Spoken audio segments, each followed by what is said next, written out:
About a month ago, I watched a video about aiming.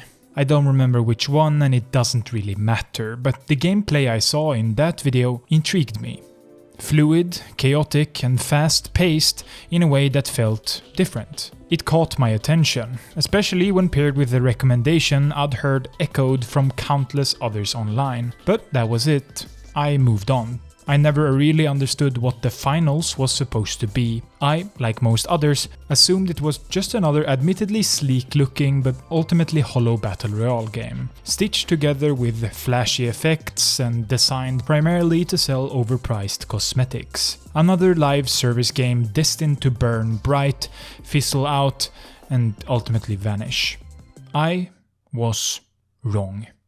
What I dismissed as a surface-level spectacle turned out to be something much more substantial beneath the hood. The destruction, the movement, the sheer creativity the game allows, it's not just a show, it's a true sandbox, and once I actually tried it, everything clicked.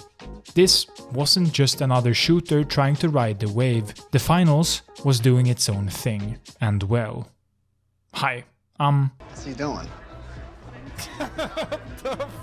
But you can simply call me Amazon, and my latest obsession is a game called The Finals. First of all, The Finals is not a battle royale game. It's also not a traditional Call of Duty type game, it's not like Battlefield or Counter-Strike. The Finals is something almost entirely original, by stealing parts from other places. So, what is The Finals?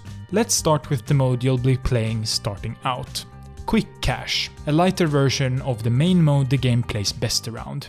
In Quick Cash, we open a cash box. Take this cash box to a cash out where we defend it and earn a point. First out of 3 teams to cash out 2 boxes win. It's Counter-Strike's defuse game mode with capture the flag elements. In this mode, respawns are infinite, and kills mean nothing. The main mode, World Tour and its more competitive brother, Competitive, expands on this by opening up a second cash box and a second cash out location. This in itself spreads the game out across the map more, but it doesn't have to, because instead of getting 2 points to win, the 2 teams with the most cash progress to the next round. Cash varies and kills reward cash.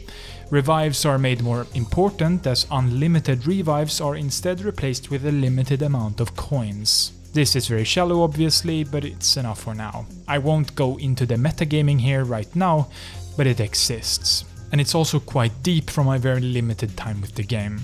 That's the very basics, the objective of the game. So let's go deeper. The Finals has 3 main classes, that then, by changing weapons and equipment, become countless more. Light, with the least health and the smallest frame, Heavy, with the most health and the biggest appearance, and Medium, somewhere in the middle. Most of my time has been spent on the 2 extremes, Light and Heavy. As a bit of a rule, Light deals the most damage, but dies quickly, so Light is also the fastest and most movement-based character. Heavy is the opposite. He kills quite slowly but also dies just as slowly. They're also more stationary in terms of abilities and focus more on lockdown, like shielding and barricades. Medium is a class that does both, but it's also more focused on utility, helping out the other classes. This means nothing though, because like Team Fortress 2's weapons, abilities and equipment, spin these classes into smaller niches and subclasses. Heavy can wield a huge sledgehammer and hook to catch individual players and deal massive damage. Or you can pick a light machine gun or a dual-wielding deagles and shield to suppress and help your team, a flamethrower to deal ship damage over time, and a goo gun to build barricades. This is just the surface though, because these subclasses can be changed significantly by using a different playstyle and gadget. Light can teleport, using their teleporter with a shotgun to quickly thin out teams and create duels. Or they can teleport their team to the high ground with a sniper or DMR to rule the skies. I could go on for at least another couple of classes, and the roles are a big part of that. So let's expand even more, because second to the unique game mode, this emergent gameplay, systems working with each other in interactive, predictable ways, is what made the Finals so special at a first glance. The Finals have an almost entirely destructible map. Entire buildings can and will be wiped off the map on the regular, and new sightlines and corners will pop up everywhere. But this is only the first level.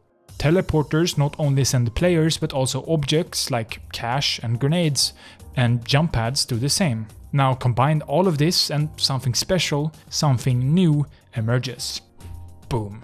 Nothing here feels awkward because of this. This happens pretty often with emergent systems, glitches and unpolished bits sticking through everywhere. But no, the finals feel smooth and silky all the way throughout. This extends to the reason I was instantly hooked when I, for the first time ever, booted up a game of Team Deathmatch. The gameplay, the shooting, the moving, the everything that isn't deep and thoughtful is also fantastic. Shots hit and feedback is clear, kills are satisfying and punchy while still being slow and escapable. The time to kill is slow but not approachable on either end. Movement is pretty simple but can be expanded if you play as the light or medium class with dashes, jump pads, grappling hooks, which is a free IGN point around here, and ziplines. There are also the goo grenades and barrels to build and traverse the map with. Combining these feels amazing and always works in fun ways. I have to admit that the finals isn't for everyone though. It's a very twitchy and fast shooter and better players will dunk on you, expressing their skill. This is frustrating when you're new and unfamiliar with the mechanics, and if you're the type of guy to sit down and take a chill pill, get on Call of Duty and mindlessly kill a couple of dudes, this isn't that. It can be, there are modes for that here, but it's not what the game does best. It's fast and frustrating, but extremely satisfying and rewarding in the end. Being able to shoot confidently and being willing to learn is a must here. It's not Fortnite, so the players on the other team know how to use a mouse and they aren't literal computers. The finals looks amazing. It's bold, colorful, a little surreal, but in a way that works. Unlike other shooters that go for gritty realism and muted colors, this game leans into style and spectacle. The colors are vibrant, the lighting shines, and the maps feel like flashy sets pulled straight from a futuristic game show. It's over the top in the best kind of way, like a wild neon dream with a big budget production behind it. Refreshing is putting it mildly. It's rare for a shooter to have this much personality, and even rarer for that personality to be backed by solid gameplay. It's a visual spectacle. Cosmetics here are great and entirely optional, somewhat expensive, but they look the part. There's no pay-to-win element here, you can't buy weapons and equipment without playing in the game, and there's not even a way to speed this up. Free to play all the way throughout. There are things I don't like so far. The random events aren't fun to me most of the time, and they feel too random, especially in the main modes. It feels bad to miss out on a kill or cash out just because the low gravity event was active, especially if you play a close range weapon where jumping basically sends you all the way up into the sky and you can't do anything about it. These can be fun, but often feel out of place, even if the game is supposed to be more casual. Unlocking stuff is great, but some of the weapons are super expensive as a countermeasure to people who have played the game for a long time. This should have been a the more you purchase, the more expensive stuff is type of deal, but instead the new stuff is expensive and the old stuff is cheap. I also feel like there should be some kind of overtime for when you're taking a cash out last second. If someone's holding it when the time runs out, it should add another 3 or so seconds. Not enough to take it last second, but enough to make the steal feel amazing if you could. I'm not too deep into the meta quite yet, so I don't really know what I'm talking about here though. So yeah, put simply, you're missing out in a major way by not at least trying out the finals if multiplayer shooters are something you usually enjoy. I picked up the game about a month ago and I've already spent closer to 60 hours here with no sign of stopping.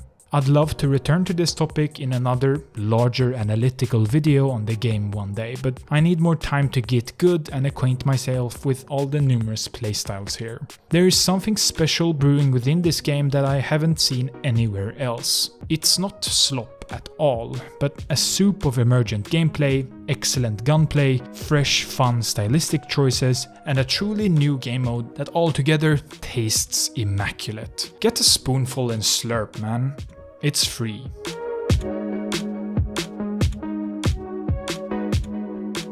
Thanks for watching. Renovations in my apartment are coming to a close pretty soon, but like the last video, I'm still sitting in my kitchen to write this, sleeping in my living room. When this is done, I'll try to get back to making stuff. I've been slower than I should be, and it's frankly starting to get kind of ridiculous. The Dark Souls 2 script is over halfway done, about 20,000 words, but I'm not quite writing about the DLC yet. I'm sorry for the lack of progress, but the script is feeling amazing whenever I get around to working on it. Thanks for watching and believing in me, especially you, the Patreon subscribers. You're amazing for supporting me so much.